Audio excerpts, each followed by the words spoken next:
Politicians are the backbone of the business. Final year 2021 में 83,631 bank fraud case police द्वारा register किए जाते हैं। इसका मतलब हमारे देश में हर दिन 229 बैंक फ्रॉड केस सामने आते हैं। अगर हम आंकड़ों की बात करें तो लगभग 1.38 लाख करोड़ है, जिसमें से अभी तक 1% रिकवरी हुई है। आरबीआई ने इंडिया टुडे द्वारा एक राइट टू इन्फॉर्मेशन के जवाब में ये जानकारी दी थी। ना जाने कितने सारे स्कैम हमारे देश में हो चुके हैं। ABG shipyard scam, amount 32,842 crore. 1992 Harshad Mehta scam, amount 5,000 crore. Commonwealth game scam, amount 70,000 crore.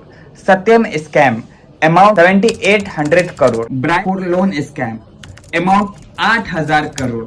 Hawala scam, almost $18 million. लेकिन आज हम बात करने वाले हैं स्कैम 2003 काउंटरफेटिंग स्टैम्प पेपर स्कैंडल के बारे में, जिसका मेन मास्टरमाइंड अब्दुल करीम तेलगी था, जिसका जन्म 19 जुलाई 1961 खानापुरा कर्नाटका में हुआ था, जहां अपने माता पिता के साथ रहता था। तेलगी के पिता एक रेलवे कर्मचारी थे। यंगर एज में डेथ के बाद तेलगी खुद ट्रेनों में फ्रूट बेचा करता था। गल्फ कंट्री से आने के बाद इसने अपना एक टूर एंड ट्रैवल का बिजनेस स्टार्ट किया, जहां वो फेक पासपोर्ट और इलीगल एजुकेशन सर्टिफिकेट बनाकर लोगों को गल्फ भेजा करता था। 1991 अब्दुल करीम तेलगी के खिलाफ एक केस रजिस्टर किया जाता है फेक स्टैम्प पेपर के खिलाफ, बट उस टाइम पे कोई एक्शन नहीं लिया गया।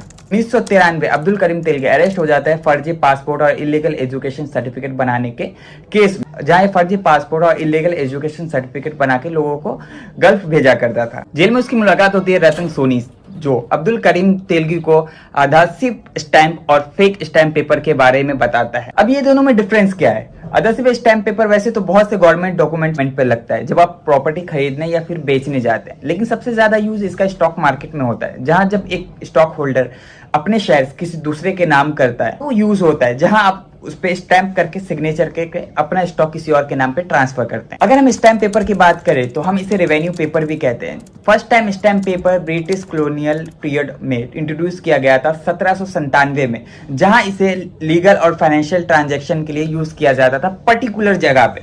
लेकिन 1860 में स्टैंप पेपर पूरी इंडिया में फैल गया। उसके बाद 1999 में कुछ मॉडिफिकेशन के बाद एक्ट 1899 बन गया। स्टैम्प पेपर की बात करें तो ये दो तरीके का होता है, जुडिशियल और नॉन जुडिशियल। इन दोनों का अलग अलग काम है। जब आप किसी कोर्ट में जाते हैं तो आपको सिविल केस में कोर्ट को कुछ फी पे करना पड़ता है, 4 to 5% आपके स्टेट के तय किए गए परसेंटेज पर।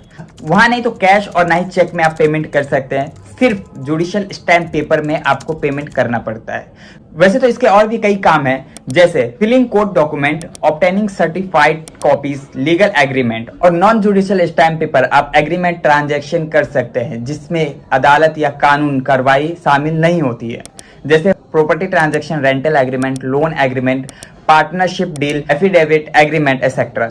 अगर हम स्टैम्प पेपर मार्केट रेवेन्यू की बात करें तो इसका फिगर हर साल चेंज होते रहता है। अगर हम स्टैम्प पेपर 3 साल रेवेन्यू की बात करें तो 2020 मार्च से लेकर 2021 मार्च तक 21,000 करोड़ का टारगेट था, लेकिन रेवेन्यू जनरेट हुआ 25,651 करोड़। 2021 से 2022 के रेवेन्यू की टारगेट की बात करें तो 29,000 करोड़ का टारगेट था, जहां 35,171 करोड़ रेवेन्यू जनरेट हुआ। 2022 से लेकर 2023 रेवेन्यू की टारगेट की बात करें तो 32,000 करोड़ रेवेन्यू टारगेट हुआ स्टैम्प पेपर का, लेकिन 43,289 करोड़ हुआ, 35% इंक्रीमेंट। मार्च 1994 ये वो मंथ था जब अब्दुल करीम तेलगी पॉलिटिशियंस की सिफारिश पर स्टैम्प पेपर वेंडर लाइसेंस हासिल कर लेता है।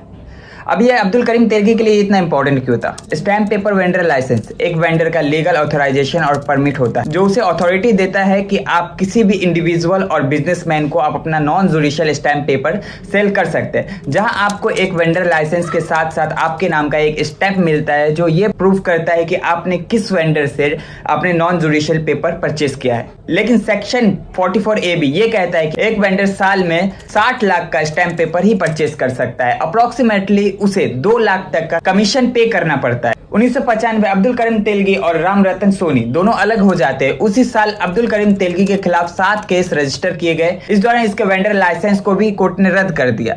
पर ये गिरफ्तार नहीं किया गया। साल 1996 अब्दुल करीम तेलगी ने अपने कनेक्शन के द्वारा पावरफुल लोगों को हायर किया और मिट रोड स्थित अपनी प्रेस पे खोली, जहां वो नासिक प्रिंटिंग प्रेस से मशीन पार्ट्स में खरीदता और अपने प्रेस में असेंबल करता। कि नासिक सिक्योरिटी प्रिंटिंग प्रेस में जो मशीन खराब हो जाती है उसके पार्ट्स किसी भी एक कंपनी को ऑप्शन में नहीं दिया जाता, उसे डिसेबल करके अलग अलग पार्ट्स हर एक कंपनी को दिया जाता है। लेकिन अब्दुल करीम तेलगी ने अपने पार्टनर्स के नाम पे कई सारे कंपनी रजिस्टर किया था, उसी के थ्रू वो पार्ट्स में परचेज करता था, असेंबल करके स्टैम्प पेपर प्रिंट करता था, जिसमें वहां के कुछ सीनियर ऑफिसर और वर्कर भी शामिल थे। कहा जाता है अब्दुल करीम तेलगी 16 स्टेट में गैर कानूनी तरीके से स्टैम्प पेपर सप्लाई करता था, जहां 52 बिल्डर, 48 बैंक, 61 कंपनी को अपना क्लाइंट बनाया हुआ था। और यह भी कहा जाता है कि अब्दुल करीम तेलगी ने एक बार डांसर के ऊपर 90 लाख रुपए उड़ा दिए। उसके बाद सबकी नजर तेलगी के ऊपर थी, आखिर ये इतना पैसा लाया कहां से। यहां तक तो सब कुछ सही चल रहा था, लेकिन 2000 में बेंगलुरु में एक फेक स्टैम्प पेपर ट्रक पकड़ा जाता है। सब हैरान थे कि इतना स्टैम्प पेपर आया कहां से। वहां से इसकी पोल खुलती है और ये फरार हो जाता है। केस